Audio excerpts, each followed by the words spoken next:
국회 인사청문회에서 저는 그렇게 살아오지 않았습니다라고 답을 하신 적 있으시죠? 예. 그것은 본인의 도덕성과 본인의 직무적인 일종의 연결성에 대한 자신만만한 그러한 태도를 반영한 것이라고 하면 되겠습니까? 오만하게 보였다면 죄송합니다. 아니, 오만하다는 얘기하면 듣기 좋았습니다. 오늘 그러한 자세로 답변을 해주시길 바랍니다. 이재명 민주당의 당대표와 이화영 전 지사를 공모 공동정범으로 대북 송금건에 대해서 얼마 전에 검찰이 기소했습니다. 맞습니까?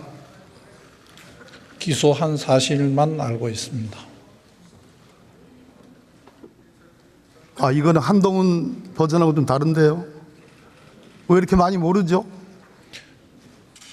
장관이 개별적인 사건 내용을 다, 의원님께서도 장관 해보셨지만 장관이 개별적인 내용을 다 알기는 어렵고 어떤 사건 처리했다 정도는 보고를 받아서 알고 있습니다. 본의원이 판단하는 이재명 대표에 대한 기소는 전문 증거에 기반한 무리한 기소다.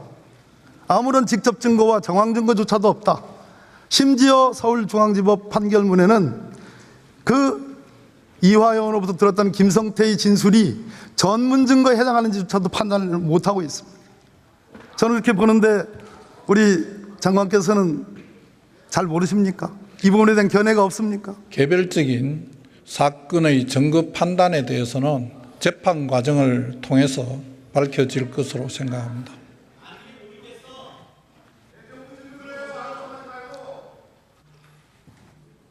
아, 들어오셨네요. 언제 들어온지 몰랐습니다. PPT 한번 보시죠.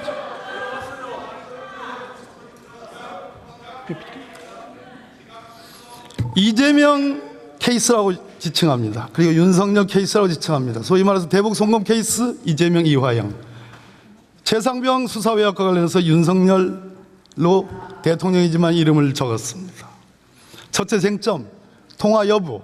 둘째 쟁점, 외부에서 작용을 했다라고 검찰이 주장하는 이재명 대표의 작용, 윤석열 대통령의 외압의 흔적들, 그것을 놓고 따로 치고 중간에 있는 김성태 혹은 박정훈, 이 사람들이 결론을 바꿀 만한 또는 독자적 동기가 있었냐를 두 번째 따져봅니다. 세 번째, 송금의 결과가 있느냐, 외압의 결과가 있느냐, 이 세 가지 관점에서 두 케이스를 한번 비교를 해봤습니다.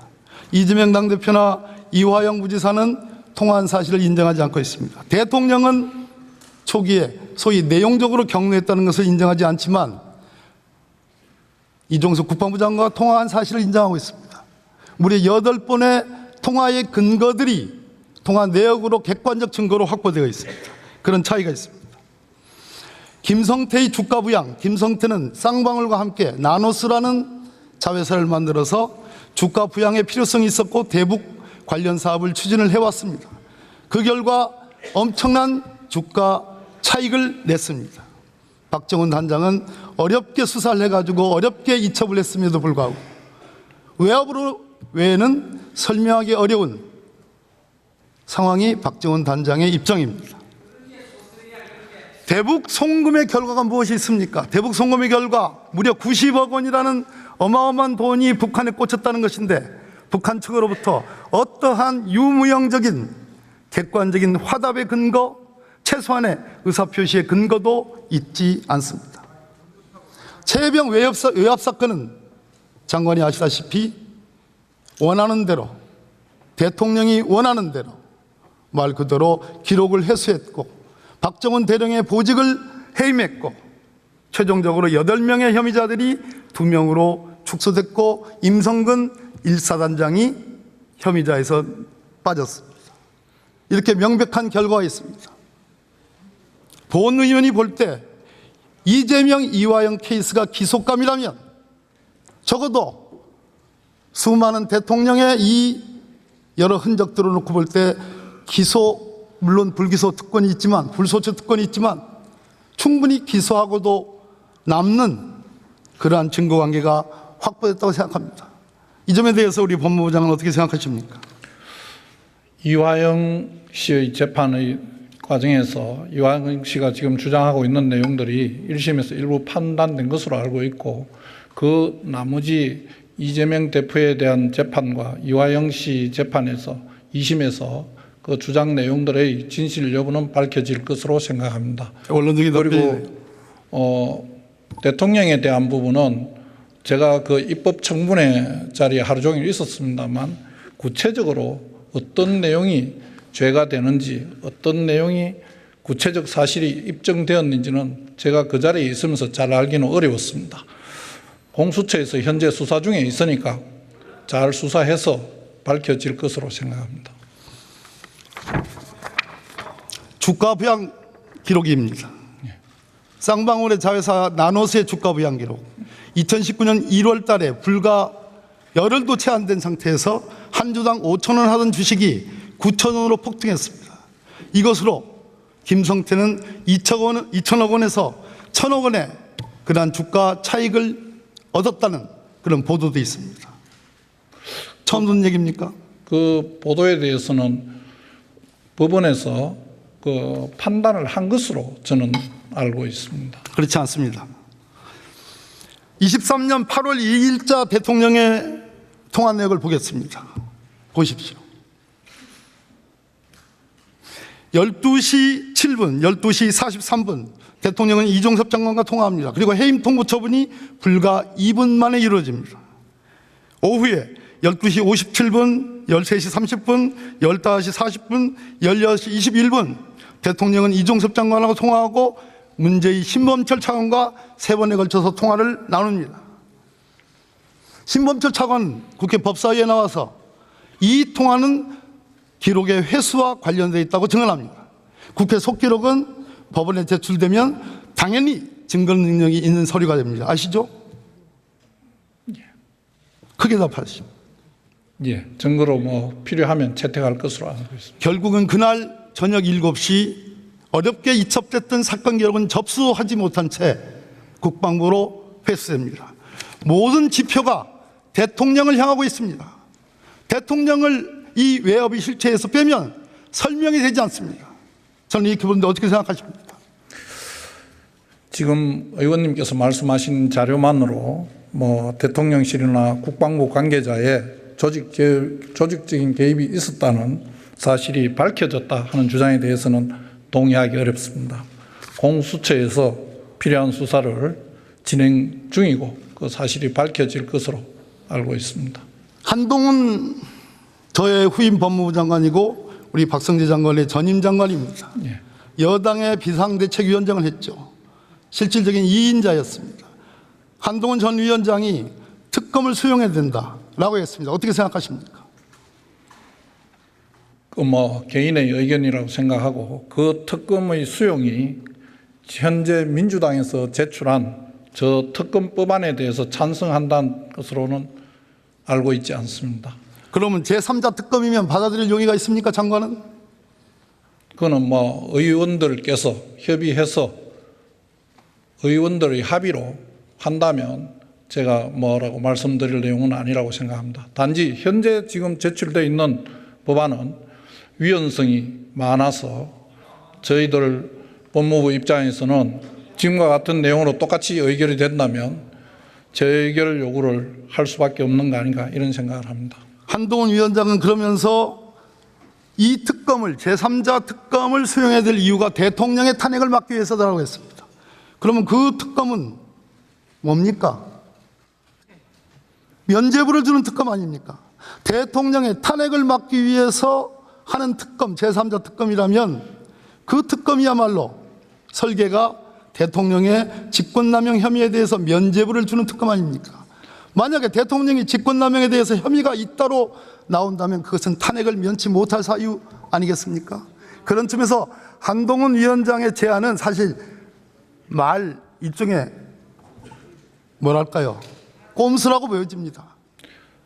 그래서 안심해도 되는데 제가 장관께 묻는 질문은 자, 그렇게 설계를 하면 받아들일 용의가 있느냐라는 말씀을 다시 한번 묻습니다.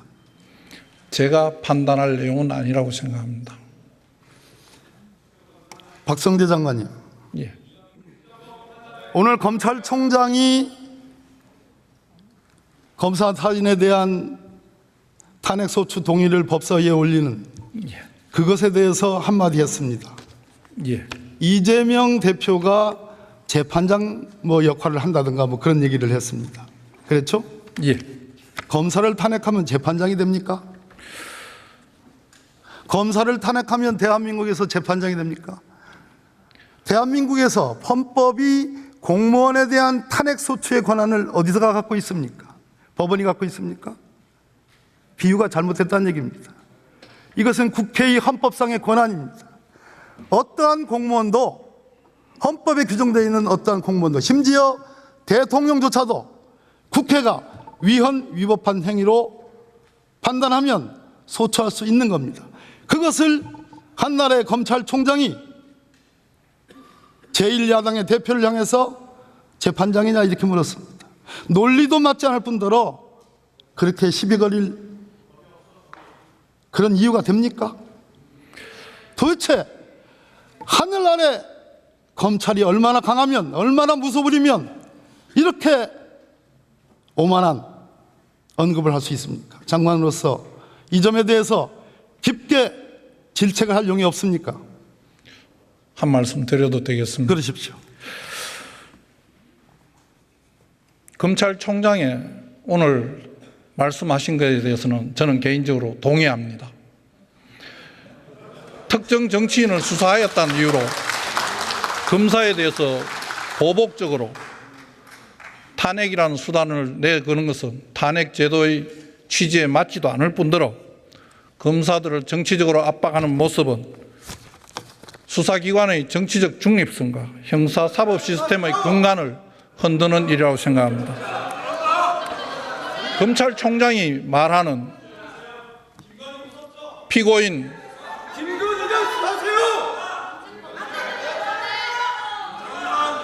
검사를 피고인, 재판장이 여당 대표, 그 다음에 법사위원들이 소추기관처럼 한다 하는 것은 법사위로 회부되었을 적에 벌어지는 상황을 염두에 두고 말한 것이 아닌가 생각을 합니다. 법정에서 검사가 소추 활동을 하고 유무죄가 밝혀지면 거기에 따라서 결과에 대해서 책임을 지면 되는 것인데 소추한 검사를 탄핵을 하고 그 사람을 법사위에 조사 대상자로 불러서 조사를 한다는 것은 옳지 않다고 생각을 합니다.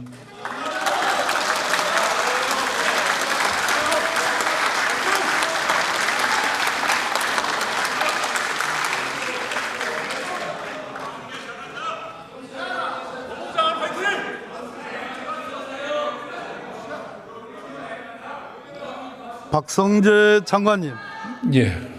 그렇게 살아오지 않았다고 하는 박성재 법무부 장관께 대한민국의 공정은 죽었다, 정의는 죽었다, 박성재 법무부 장관께 전임 장관으로서 그렇게 살지 말라, 그렇게 살지 말라, 본인이 갖고 있는 공정성을 회복해라 라는 충고의 말씀을 드리면서 제 질의를 예, 충고 감사히 듣겠습니다.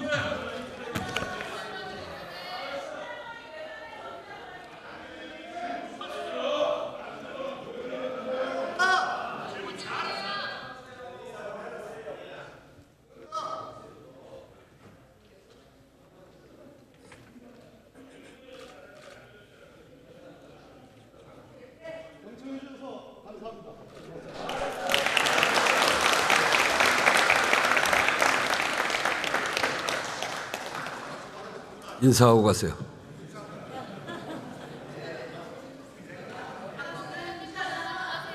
네, 박범계 의원 수고하셨습니다. 다음은 대구 북구울 출신의 국민의힘 김승수 의원 나오셔서 질문해 주시기 바랍니다.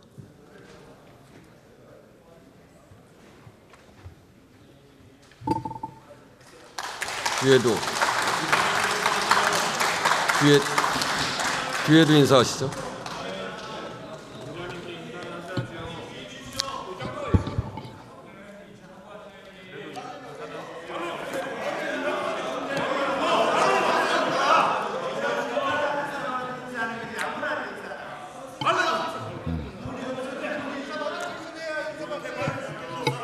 인사는 존경심이 들어야 하는 겁니다.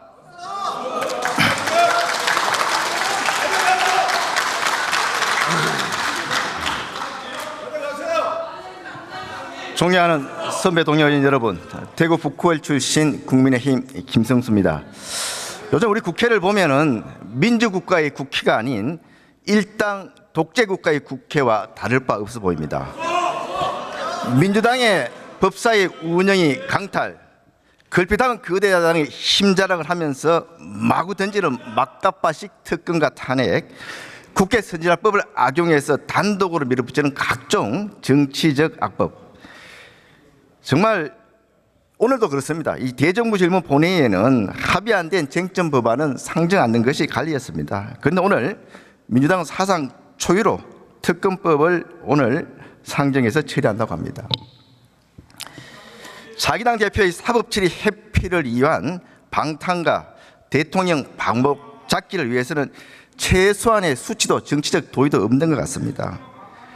여야를 중재해야 될 국회의장은 그럴 의지도 능력도 없어 보입니다. 창피한 줄 아십시오. 국민들이 지켜보고 계십니다.